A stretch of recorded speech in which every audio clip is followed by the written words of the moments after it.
L'entreprise Jumia a été la première start-up opérant sur le sol africain à avoir été introduite en bourse à New York. Alors, bien évidemment, c'est supposé être une très bonne nouvelle.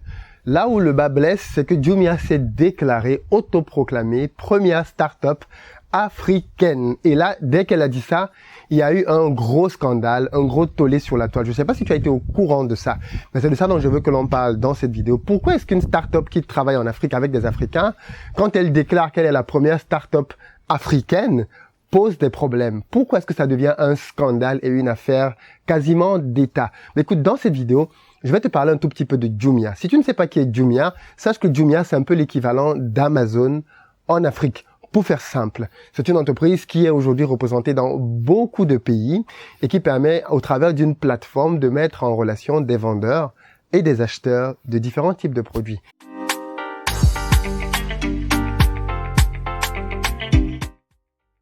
Salut et bienvenue sur ma chaîne. Ici, on parle d'entrepreneuriat et d'investissement parce que je suis convaincu que ce sont deux piliers sur lesquels les Africains doivent s'appuyer pour pouvoir faire émerger leur continent. Donc, si tu veux faire partie, toi aussi, de cette belle aventure, deux choses à faire. La première, abonne-toi et active la notification pour être informé de l'apparition de chacune de nos nombreuses vidéos hebdomadaires.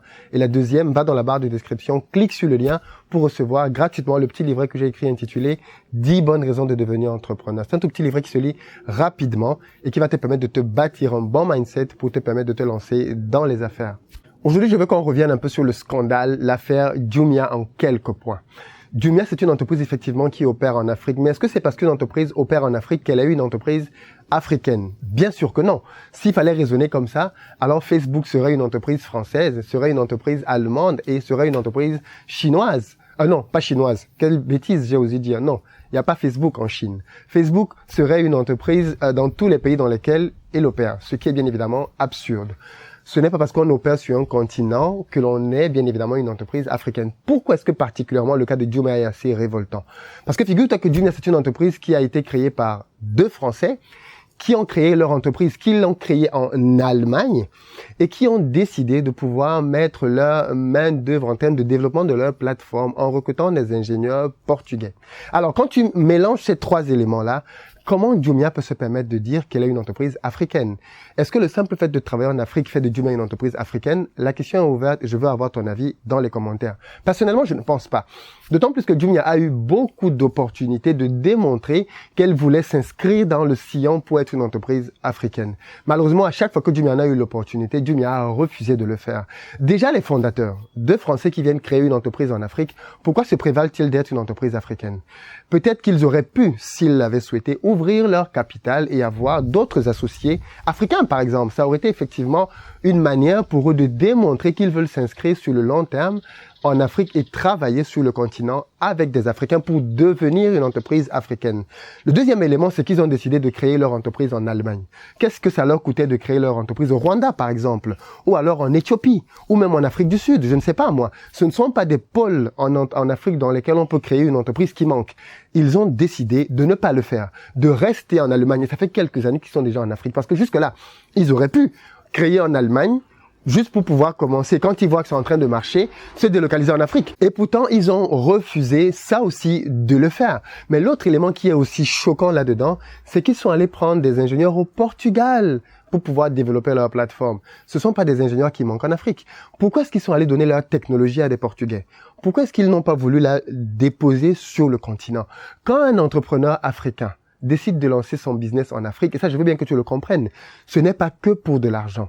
Moi, j'ai le sentiment, quand je regarde la manière de fonctionner de Jumia, que ce sont juste des mercenaires, en fait. Des mecs qui viennent en Afrique pour pouvoir prendre le maximum de choses et se barrer, tu vois? Et ça, c'est juste l'attitude d'un étranger. C'est l'attitude de quelqu'un qui n'en a rien à foutre de toi. Et c'est pour ça aussi que dans beaucoup de vidéos, je critique beaucoup de nos politiciens et de nos gouvernements parce qu'ils se comportent de la même manière, comme s'ils étaient des mercenaires dans la manière de gérer et de diriger leur propre peuple, leurs propres États. Et donc, tu vois, ce type de caractéristiques-là, pour moi, ce sont des caractéristiques très claires de quelqu'un qui ne veut pas être là sur du long terme. Quelqu'un qui veut être là sur du long terme établit des bases et des fondations qui font que tu te dis, OK, il est avec nous. Je précise bien que ce n'est pas le fait qu'il soit français. Fondamentalement, c'est pas ça qui est choquant. Je veux dire, tu peux être français et arriver dans un pays et te fondre dans la masse. Tu peux être français et te fondre à une culture. Tu peux être français et devenir l'une des personnes qui est juste un habitant du peuple, quoi. Mais quand tu te comportes et que tu rappelles à tout le monde que tu n'es pas de là, que ton entreprise n'est pas basée là, parce qu'aujourd'hui, si tu veux attaquer Jumia en justice parce qu'il y a un problème, Jumia va t'amener où? En Allemagne, parce que c'est là qu'il y a le siège social de l'entreprise. Or, il y a des pays en Afrique aujourd'hui qui ont des systèmes juridiques plutôt fiables. Ils ont refusé de le faire. Ça en dit long sur leurs intentions. Mais je veux revenir aussi sur la compétence. En permettant à des ingénieurs africains de pouvoir travailler sur leur plateforme, ils apportaient comme ça en Afrique une compétence rare. Ils permettaient aussi aux Africains justement de pouvoir réellement se prévaloir d'avoir cette technologie-là sur le continent. Ils ont refusé de le faire. Aujourd'hui, par exemple, prenons le cas d'une entreprise comme Orange. Avec son service Orange Money qui brasse des milliards tous les ans, des milliards de francs CFA. Est-ce que Orange peut dire qu'elle est une entreprise africaine? Non. Et pourtant, Orange est basé en Afrique. Orange travaille avec des Africains. Orange recrute des cadres africains. Mais Orange ne dira jamais qu'elle est une entreprise africaine. Parce qu'elle reconnaît bien qu'elle est venue s'implanter sur ce marché-là pour y gagner de l'argent. Donc, je pense que Jumia aurait juste dû être honnête, tu vois. Assumer le fait que on est en Afrique, on se fait de l'oseille là-bas, on prend autant de sous que l'on veut prendre, et puis on se barre de là. Mais ça valait pas la peine, tu vois, de venir et de faire un peu tout le simagré là et de dire oui, nous sommes une entreprise africaine. Et ça, si tu veux, je pense que cette hypocrisie-là, il faut qu'elle cesse aussi. Il faut que les gens qui viennent travailler en Afrique aient du respect pour les Africains. Parce que tu vois, ce genre d'hypocrisie, tu peux pas la faire ailleurs. Tu peux pas venir aujourd'hui en France, tu crées ta boîte et tu dis, je suis la première start-up française, alors que ta boîte est une boîte que tu as créée en Côte d'Ivoire, que tu fais travailler des ingénieurs sénégalais et tu viens dire que tu es la première entreprise française. Ça va pas là. Je veux dire, on va te rappeler tout de suite que ferme là quoi. Tu peux pas dire ce genre de bêtises. Et je suis quand même content que beaucoup d'entrepreneurs africains se soient levés pour dire stop à cette arnaque, stop à ce mensonge. Et je compte sur toi aussi pour partager cette vidéo pour que maximum de personnes puissent être informées de ce genre de désinformation que les entreprises étrangères viennent apporter sur le sol africain. L'entrepreneuriat est un combat, l'entrepreneuriat est une guerre. Et tant que des entreprises comme Jumia prospéreront, l'Afrique ne pourra pas se développer. Il faut que les entreprises africaines soient détenues par des Africains. Il faut que les puissantes start-up africaines soient détenues par des Africains. Une fois de plus, je n'ai rien contre le fait que ce soit des Français qui aient créé cette entreprise. Elle facilite le quotidien des personnes là-bas, mais il faut que les Africains fassent concurrence. Il commence à y avoir des entreprises concurrence, et c'est très bien. Mais il faut qu'il y ait davantage d'entreprises africaines qui fassent concurrence. Le drame en Afrique, c'est que beaucoup de gens viennent, mais vraiment, comme Jumia, ce sont des étrangers en Afrique, et ils se font passer pour des entreprises africaines. D'autres ont même l'intelligence de mettre des noirs devant et de se cacher en arrière. Ce que Jumia n'a pas fait. Ils ont clairement assumé le fait que leurs créateurs sont français et ils viennent s'implanter en Afrique. Mais il faut que nous, Africains, nous puissions créer nos entreprises et créer des entreprises solides, des entreprises stables et des entreprises fortes qui vont pouvoir concurrencer des entreprises comme celles-là qui viennent chez nous et qui prennent les parts de marché et qui se battent. Regarde combien d'argent Orange se fait avec le système Orange Money. C'est incroyable la quantité d'argent qu'Orange Money se fait en Afrique. Il faut que les entreprises africaines gagnent ces parts de marché et que cet argent reste chez nous. Parce que si tu le sais très bien, mais quand l'argent qu'Orange a fini de gagner est sorti de l'Afrique, c'est l'Afrique qui perd au final des devises. Et donc, tu vois, il y a une véritable guerre là-dedans. Voilà pourquoi j'invite la diaspora aussi à investir en Europe, à gagner de l'argent ici et à le rapatrier en Afrique. C'est la guerre, c'est le principe. Tu gagnes de l'argent ici, tu fais tes business proprement, tu payes tes impôts ici, mais tes bénéfices, bon sang, tu en fais ce que tu veux. Bolloré rapatrie bien son argent en France, non? Et bien, tu as le droit de rapatrier ton argent en Afrique. Tu as le droit de gagner de l'argent ici et d'aller construire tes projets en Afrique. Tu as le droit et même le devoir de le faire en tant qu'Africain. Et clairement, il faut que l'on en prenne conscience. On ne peut pas espérer que les choses se fassent, que les changements s'opèrent si on ne veut pas être acteur. S'il y a des choses qui t'énervent dans ton pays, s'il y a des choses que tu veux voir changer, il faut que tu deviennes acteur du changement. Pas que tu laisses les autres faire. Parce que quand tu laisses les autres faire, des situations comme celle de Jumia prospèrent. Des situations comme celle-là se multiplient. Et bien évidemment, on n'a plus que nos larmes pour pleurer. On est en train d'assister à une recolonisation de l'Afrique par les multinationales et par les entreprises.